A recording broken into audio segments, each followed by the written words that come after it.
The story of Moses unfolds against a backdrop of oppression. The children of Israel, descendants of Prophet Jacob, were living under the cruel rule of the Pharaoh in Egypt. Pharaoh, a tyrant who considered himself a god, feared the growing Hebrew population. He decreed that all newborn Hebrew boys must be killed to maintain his power. It was during this time of fear and despair that Moses was born. His life from birth was marked by divine intervention and a remarkable destiny.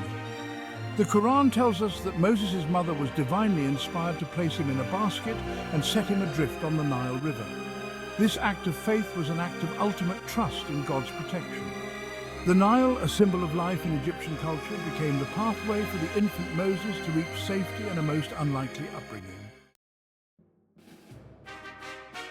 The basket carrying Moses was discovered by the Pharaoh's own family. The Pharaoh's wife, Assia, known for her compassion and righteousness, was moved with pity for the infant. She convinced the Pharaoh to spare his life and raise him as their own within the royal palace. Growing up as a prince of Egypt, Moses was exposed to knowledge and privilege. He was shielded from the suffering of his own people, the Israelites. However, his true identity and the plight of his people were never far from God's plan. Even amidst the splendor of the Pharaoh's court, Moses was being prepared for his destiny. As a young man, Moses intervened in a dispute between an Egyptian and an Israelite. In doing so, he accidentally killed the Egyptian, and the incident forced him to flee Egypt. He left behind his life of privilege and embarked on a journey into the unknown. He was to face exile as a test of his faith and patience. Moses traveled for days until he reached Midian. Tired, hungry, and alone, he came across a well. There, he encountered shepherdesses struggling to water their flocks. He helped them, demonstrating his inherent compassion and chivalry. It was through this act of kindness that Moses met his future wife, Zipporah, the daughter of a righteous man named Shuaib, also known as Jethro. After marrying Zipporah, Moses lived a simple life as a shepherd in Midian. This period of solitude and reflection was crucial in preparing him for his prophetic mission. It was during this time that Moses experienced a profound encounter with the divine. While tending his flock, Moses came across a sight that filled him with awe. He saw a bush engulfed in flames, yet it was not consumed by the fire. As he drew closer, he heard a voice calling out to him. It was the voice of Allah, revealing himself to Moses and bestowing upon him his prophetic mission. Allah declared that he had chosen Moses as his messenger. He instructed Moses to return to Egypt and confront the Pharaoh, demanding the release of the Israelites from their bondage.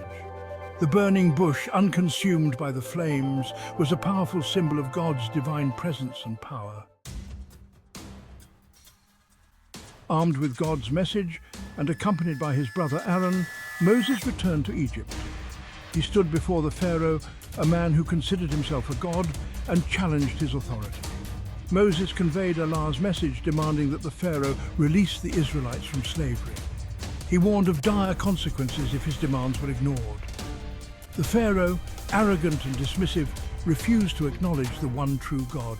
He scoffed at Moses and Aaron, questioning their sanity and threatening them with punishment. The encounter was a clash between faith and tyranny, between the power of God and the arrogance of man. To demonstrate the power of Allah and the truth of Moses' message, a series of devastating plagues were unleashed upon Egypt. The Nile, the source of life for the Egyptians, turned to blood. Hordes of locusts devoured their crops. Darkness enveloped the land and disease spread among the people.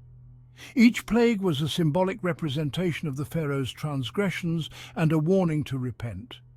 With each successive plague, the Pharaoh's defiance crumbled a little, and he pleaded with Moses to intercede on his behalf. However, once the plague subsided, he would inevitably revert to his arrogance, refusing to acknowledge Allah's power and release the Israelites. Finally, after enduring the 10th and most devastating plague, the death of the firstborn, the Pharaoh relented. The Israelites, guided by Moses, began their exodus from Egypt, leaving behind generations of servitude. However, the Pharaoh's defiance proved short-lived. As the Israelites journeyed towards freedom, the Pharaoh, consumed by anger and regret, had a change of heart. He gathered his army and pursued the fleeing Israelites, hoping to recapture them and bring them back to Egypt.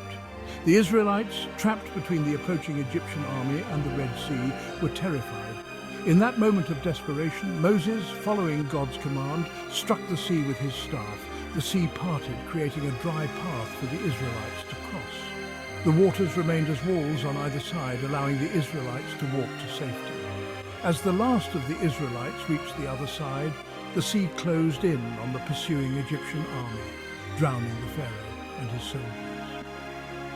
The parting of the Red Sea was a miraculous display of God's power, demonstrating his protection over those who believed. It marked the Israelites' liberation from slavery. After their miraculous escape, Moses led the Israelites to Mount Sinai, a place of revelation. It was here that Allah revealed his law to the children of Israel through Moses. Moses ascended the mountain, leaving the Israelites to wait below. After 40 days and nights in communion with Allah, Moses descended with the 10 Commandments, a moral and ethical code to guide the Israelites' lives. The 10 Commandments, inscribed on stone tablets, encompassed fundamental principles of faith, worship, justice, and social responsibility. They formed the basis of the covenant between God and the Israelites. While Moses was on Mount Sinai, the Israelites, impatient and fearful, fell into a grave error. They allowed themselves to be swayed by those who yearned for the familiar idols of their past. They gathered their gold and constructed a golden calf, worshipping it as a god. When Moses descended from the mountain and witnessed their idolatry, he was filled with anger and disappointment. He smashed the tablets containing the 10 Commandments, symbolizing the breaking of the covenant. The incident of the golden calf highlighted the constant struggle between faith and doubt, between obedience and temptation. Moses, grief-stricken by his people's actions, returned to Mount Sinai to plead for their forgiveness. Allah, in his infinite mercy, forgave the Israelites. This episode served as a stark reminder of the importance of unwavering faith and the need for constant striving towards righteousness.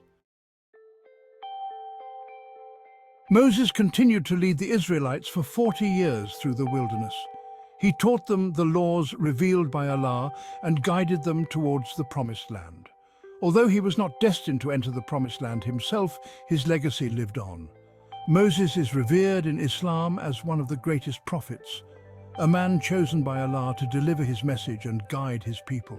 His story, as narrated in the Quran, is a testament to his unwavering faith, his resilience in the face of adversity, and his complete submission to the will of God.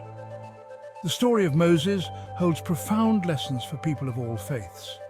It teaches us about the importance of faith, patience, and perseverance in the face of challenges.